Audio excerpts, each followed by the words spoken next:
और हमारे साथ इस वक्त भोपाल से मध्य प्रदेश के चुनाव के man of the match Shivraj Singh Chouhan विजयी मुख्यमंत्री हमारे साथ लाइव हैं। शिवराज जी नमस्कार, मैं अर्नब बोल रहा हूं, मेरी आवाज आ रही है आपको? बहुत बहुत बधाई हो आपको।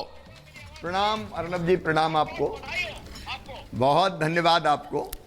शिवराज जी ये तो अद्भुत रिजल्ट है, मतलब जीत की संख्या जो है 120 130 तक लोग सोच पा रहे थे, मगर किसी ने सोचा नहीं था कि 165 167 तक पहुंच जाएंगे। शॉकवेव चला गया है कांग्रेस पार्टी में। कांग्रेस पार्टी के नेता कुछ बोल नहीं पा रहे। कमलनाथ इतने कॉन्फिडेंट थे, बिल्कुल मायूस निकले। दिग्विजय सिंह आज सुबह 135 150 की बात कर रहे थे। ये हुआ कैसे है? किसी को समझ नहीं पा रहे कि शिवराज सिंह चौहान के खिलाफ एंटी इनकम्बेंसी क्यों नहीं है। 2005 के मुख्यमंत्री, 2008 के 5 के मुख्यमंत्री, 2008 के मुख्यमंत्री, 2013 के मुख्यमंत्री, 2020 के मुख्यमंत्री, दोबारा ऐसा रिजल्ट देश के इतिहास में नहीं हुआ है। शिवराज जी, इसके पीछे मैजिक फॉर्मूला क्या है आपका? अर्नब जी, एक तो मैं ये कहूं कि एंटी इनकम्बेंसी कहीं नहीं थी। कांग्रेस ने केवल एक हवा बनाई थी कि एंटी इनकम्बेंसी है। यहाँ प्रो इनकम्बेंसी थी। 18 साल में मध्य प्रदेश का अभूतपूर्व विकास हुआ है और 2014 से प्रधानमंत्री श्रीमान नरेंद्र मोदी जी का प्यार और आशीर्वाद मिला है। तो डबल इंजन की सरकार ने चमत्कार किया है। मध्य प्रदेश के मन में मोदी है। मध्य प्रदेश की जनता को मोदी जी को बहुत स्नेह करती है, श्रद्धा करती है, विश्वास करती है। उनका आशीर्वाद मिला और जो काम 18 साल में हमने किए थे, जन कल्याणकारी योजना बनाई थी और डबल इंजन की सरकार, चाहे केंद्र की योजना हो चाहे राज्य की योजना हो, बहुत ढंग से हम नीचे इम्प्लीमेंट कर रहे थे।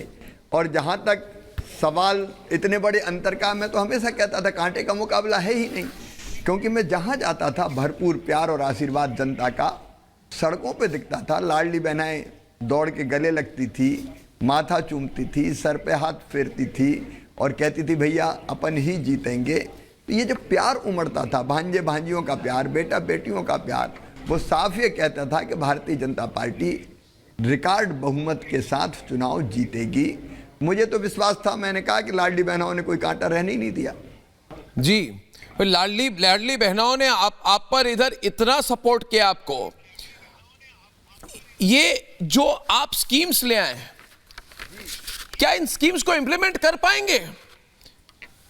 क्या उतना सामर्थ्य होगा मध्य प्रदेश के पास? क्या लाडली बहनाओं को और ज्यादा एक्सटेंड कर पाएंगे जो ये स्कीम्स है, जो प्रॉमिसेस आपने की है? एलपीजी को लेकर एक्सप्रेसवे लाने की बात है, एयरपोर्ट लाने की बात है। लोग कह रहे हैं कि ये तो सब प्रॉमिसेस है। शिवराज जी करेंगे कैसे?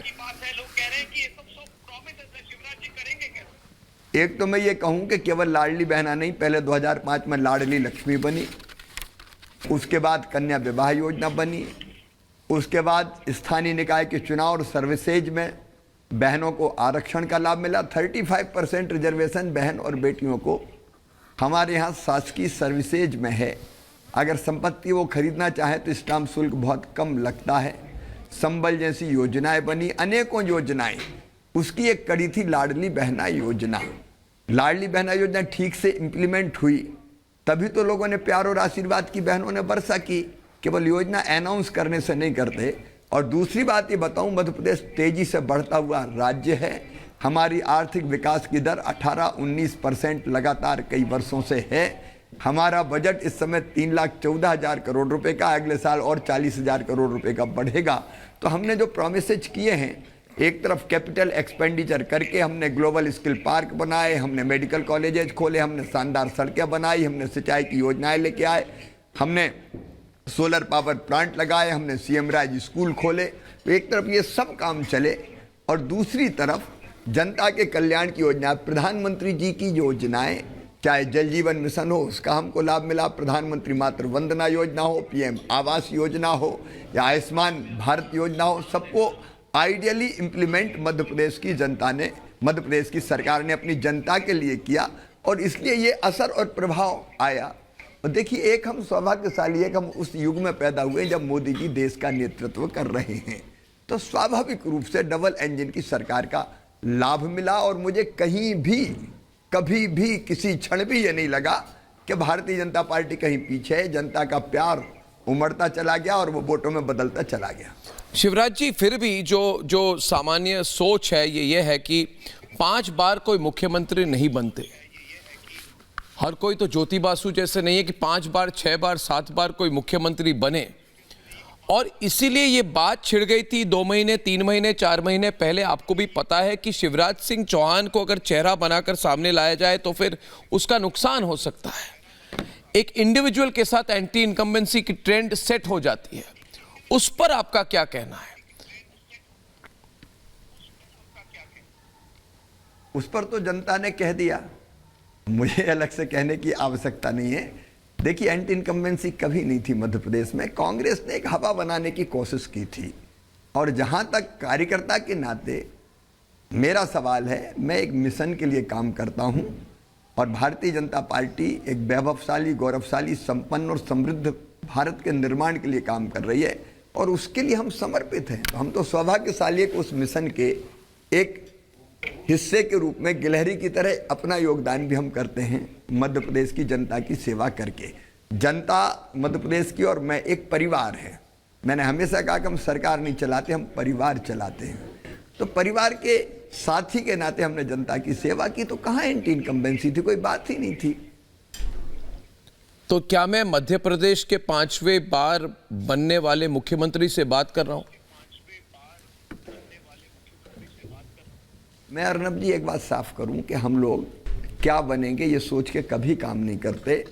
बचपन से हम लोग काम कर रहे हैं, तो ये सोच के कि हमारा योगदान कैसे हम अपने देश की प्रगति और विकास में दे सकते हैं। देखिए, भारत आज जिस तेजी से मोदी जी के नेतृत्व में आगे बढ़ रहा है, हम सबके लिए गर्व का विषय है।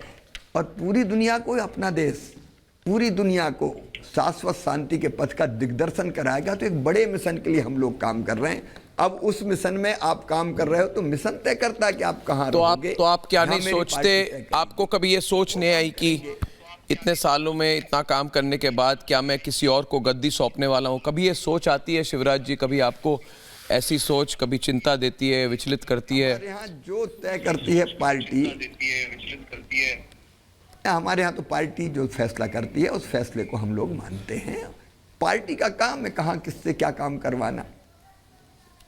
अगर कांग्रेस पार्टी के स्ट्रेटजी को देखें तो आपके खिलाफ दिग्गज नेता हैं, दिग्विजय सिंह जी हैं, मुख्यमंत्री रह चुके हैं, कमलनाथ जी है, मुख्यमंत्री रह चुके हैं, तो उनके स्ट्रेटजी में गलती क्या हुई?